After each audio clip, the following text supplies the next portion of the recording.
Assalamualaikum warahmatullahi wabarakatuh. Salam sejahtera untuk kita semua. Jumpa kembali di channel khusus kesehatan, Ngobrol Sehat bersama Profesor Del Fitri Munir.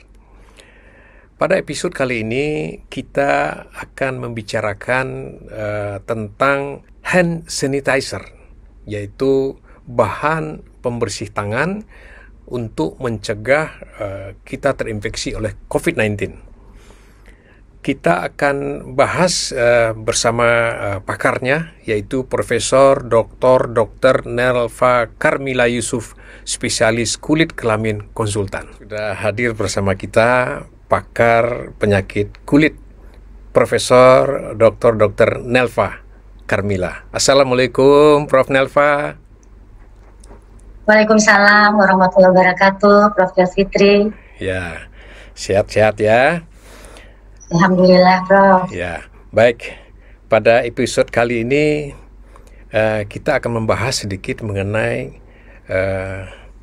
efek dari pembersih tangan. Kita memang dianjurkan ya, sering cuci tangan, pakai masker, jaga jarak. Nah, ternyata bahan-bahan yang dipakai untuk membersihkan tangan ini juga punya efek ke kulit. Begitu ya, Dr. Nelva ya? Nah, mohon, betul sekali, Prof. Ya, mohon disampaikan kepada penonton kita sekalian, apa sih bahan-bahan pencuci tangan yang direkomendasikan untuk membersihkan? Silakan. Baik, terima kasih Prof. Del Fitri. Jadi pada masa pandemi COVID ini telah meningkatkan kesadaran akan hand hygiene, ya, yaitu kebersihan tangan, di mana aktivitas untuk membersihkan tangan ini adalah dengan mencuci tangan. Tujuannya tentu ini untuk mencegah penularan virus, sebagaimana oleh CDC, Center for Disease Control and Prevention, itu merekomendasikan kita untuk sering mencuci tangan. Nah, ada beberapa memang produk yang dapat digunakan untuk hand hygiene ini, yaitu yang pertama tentunya dengan menggunakan sabun. Apakah itu bentuk sabun yang cair ataupun batang. Kemudian yang kedua, kita juga bisa menggunakan bentuk deterjen sintetik atau istilahnya juga bisa disingkat sindet. Berikutnya yang ketiga yaitu bisa digunakan pencuci tangan antiseptik. Dan keempat yang juga banyak digunakan adalah menggunakan hand sanitizer yang berbasis alkohol. Jadi keempat itu sebenarnya bisa digunakan, namun yang paling dianjurkan adalah kita menggunakan sabun dengan air, dan sebagai alternatif adalah menggunakan hand sanitizer yang berbasis alkohol jika tidak tersedia sabun dan air. Oh ya, baik. Jadi yang paling gampang sabun, pasti kita di keluarga punya semua ya. Iya, betul, Prof. Bagaimana kok bisa ini bahan-bahan ini bisa menyebabkan gangguan pada kulit? Apa yang terjadi, Prof. Nelva? Nah, jadi formulasi bahan ini sebetulnya diharapkan dapat efektif tadi untuk mencegah penularan virus penyebab infeksi saluran pernafasan, termasuk tentunya COVID-19. Namun ternyata jika tidak dilakukan secara tepat dan juga secara terus-menerus, ternyata dapat menyebabkan beberapa efek samping, khususnya pada kulit. Nah, hal ini terjadi oleh karena paparan kulit terhadap air dan juga kondisi yang lembab dalam jangka waktu yang lama, itu akan menyebabkan pembengkakan dari lapisan paling luar kulit, yaitu stratum corneum, di mana sebetulnya kulit kita mempunyai komponen perlindungan, Prof, terhadap berbagai bahan ataupun faktor lingkungan, yaitu stratum corneum ini, yang terdiri dari keratin dan lipid. Namun oleh karena terpapar dengan kelembaban dan situasi tadi yang kulit menjadi basah, dapat menyebabkan perubahan pada stratum corneum, yaitu menjadi edema atau membengkak, dan lipid pada permukaan kulit itu bisa menghilang. Padahal itu merupakan proteksi dari kulit kita sendiri. Nah, akibat dari itu akan bisa terjadi pula kerusakan pada protein-protein kulit, kemudian juga akhirnya bisa merubah sel-sel keratinosit atau sel kulit, dan akibatnya adalah fungsi barier dan integritas kulit atau ketahanan kulit tadi itu menjadi lemah, sehingga kulit menjadi lebih mudah mengalami iritasi oleh karena permeabilitasnya yang meningkat dan juga sensitivitasnya meningkat terhadap berbagai bahan-bahan yang terkandung merupakan zat-zat iritan ataupun alergen. Nah, dalam kaitan itu selanjutnya akan terjadilah respon inflamasi yang akan menunjukkan gejala-gejala sebagai dermatitis kontak pada tangan. Iya, iya. Jadi efeknya juga mengganggu pertahanan kulit sebetulnya. Nah, bagaimana pada orang yang berbakat alergi dengan bahan-bahan tersebut? Iya. Jadi untuk reaksi alergi ini memang hanya terjadi pada orang tertentu yang memiliki hipersensitivitas. Berbeda dengan reaksi iritasi. Kalau itu bisa terjadi pada semua orang.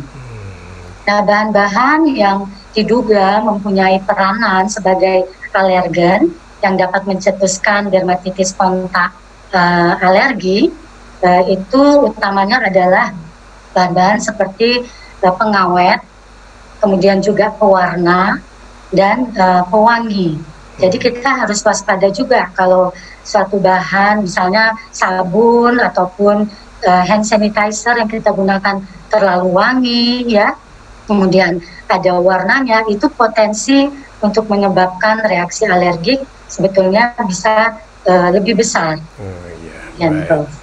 Baik, nah bagaimana kita mengenal gejala-gejala akibat dari bahan ini, Prof. Nelva? Iya, jadi untuk dermatitis kontak sendiri, tadi kalau kita definisikan, Prof, adalah reaksi kulit yang terjadi akibat adanya bahan atau substansi yang menempel pada kulit.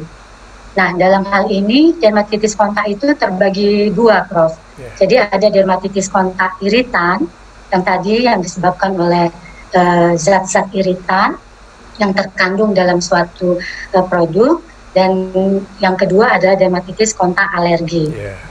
Nah, untuk dermatitis kontak iritan ini, dia sebetulnya mekanismenya ini merupakan suatu respon yang non-imunologik. Jadi dia berdasarkan kekuatan fisik dan kimiawi dari zat-zat iritan tersebut. Sedangkan untuk dermatitis kontak alergi ini merupakan suatu reaksi imunologik yang spesifik, yaitu reaksi hipersensitivitas tipe 4 atau tipe lambat.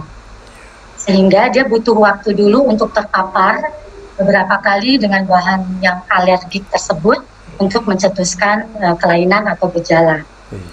Secara gambaran klinisnya, sebetulnya kita agak sulit membedakan antara dermatitis kontak iritan dan dermatitis kontak alergik. Disinilah kita perlu nanti menggali, baik itu melalui anamnesis, ya, menanyakan tentang riwayatnya, bagaimana muncul gejalanya, kemudian juga melihat distribusi dari lesinya dan hal-hal lain yang terkait dengan penggunaan bahan tersebut. Nah, gambarannya, Prof, bisa dibagi atas gejala yang akut dan juga gejala yang kronik kalau sudah berlangsung lama. Pada gejala yang akut itu bisa kita jumpai ruang kulitnya berupa kemerahan, ya, atau eritema istilahnya. Kemudian juga kadang bisa dijumpai pembengkakan atau edema, dan sering pula muncul ruang-ruang seperti bintil-bintil yang berisi air, lepuh-lepuh kecil atau vesikel. Selain itu juga bisa disertai dengan kulit yang terasa kering, kemudian juga terjadi pengelupasan atau bersisik, dan pada tahap yang kronis, nah itu gambarannya kulit menjadi mengalami penebalan, bahkan bisa pengerasan. Baik, berarti memang nampak ya, artinya Dengan mata telanjang kita bisa melihat kelainan yang terjadi ya, Prof ya?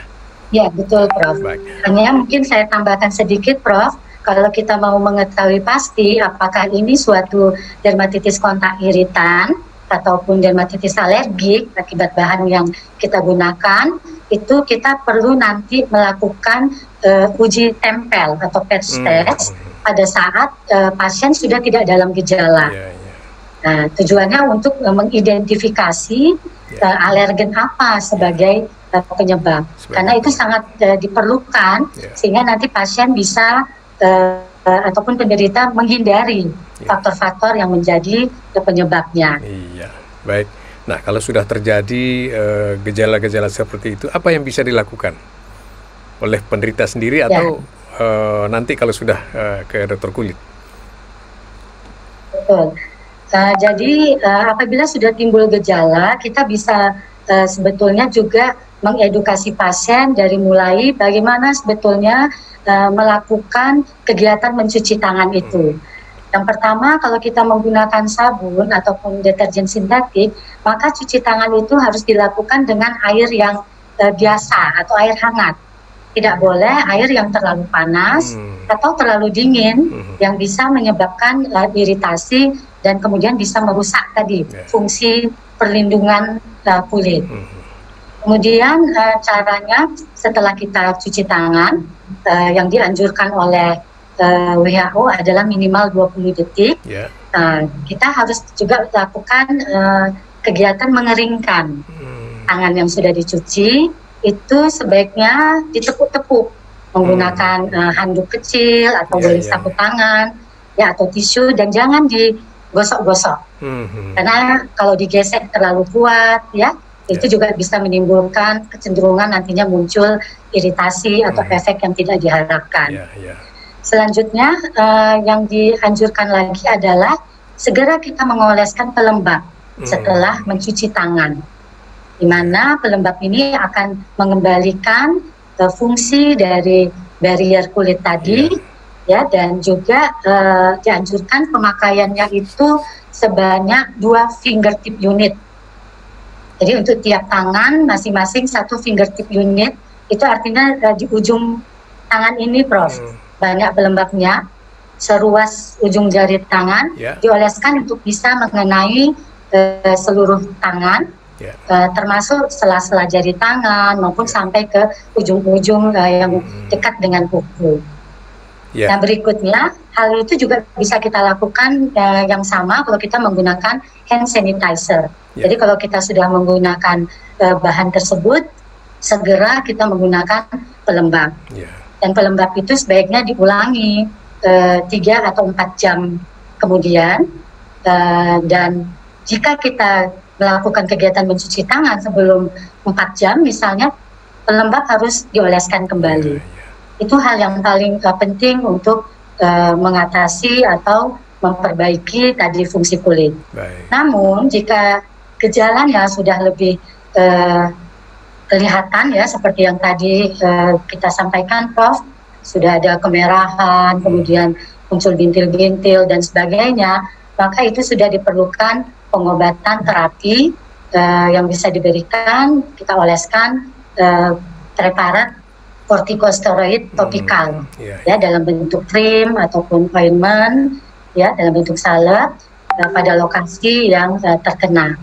Bahkan pada kondisi yang dermatitis kontak rekalsitran yang artinya sudah membandel atau tidak cukup dengan pengobatan yang sudah kita berikan dengan cara mengoleskan tadi, maka perlu ditambah dengan obat-obat yang bersifat sistemik, atau obat minum, seperti juga pemberian steroid. Selain itu ada juga modalitas terapi yang lain, yaitu bisa digunakan fototerapi. Jadi ada terapi menggunakan sinar ultraviolet, Prof, yang disinarkan ke lokasi kulit yang mengalami dermatitis kontak tersebut. Dan tentunya tindakan-tindakan tersebut maupun pengobatan sudah harus diawasi di bawah dokter spesialis kulit dan kelamin. Gitu, Prof. Baik, sekarang kan sudah ada hand sanitizer yang sudah ada pelembabnya sekalian ya? Betul, Prof. Itu juga sangat baik kita anjurkan pilihlah hand sanitizer yang sudah dilengkapi dengan pelembab. Baik, Prof. Nelva, semoga ini bisa dipedomanin oleh masyarakat kita, karena memang kita menganjurkan sering-sering cuci tangan ya, sehingga kejadian-kejadian seperti ini bisa diatasin oleh masyarakat sendiri. Tetapi kalau masih berat, tentu harus berkonsultasi ke dokter kulit ya, Prof ya. Iya, Prof. Baik, terima kasih Prof. Nelva atas pencerahannya, semoga bermanfaat. Salam sehat selalu. Wassalamualaikum warahmatullahi wabarakatuh. Waalaikumsalam warahmatullahi wabarakatuh.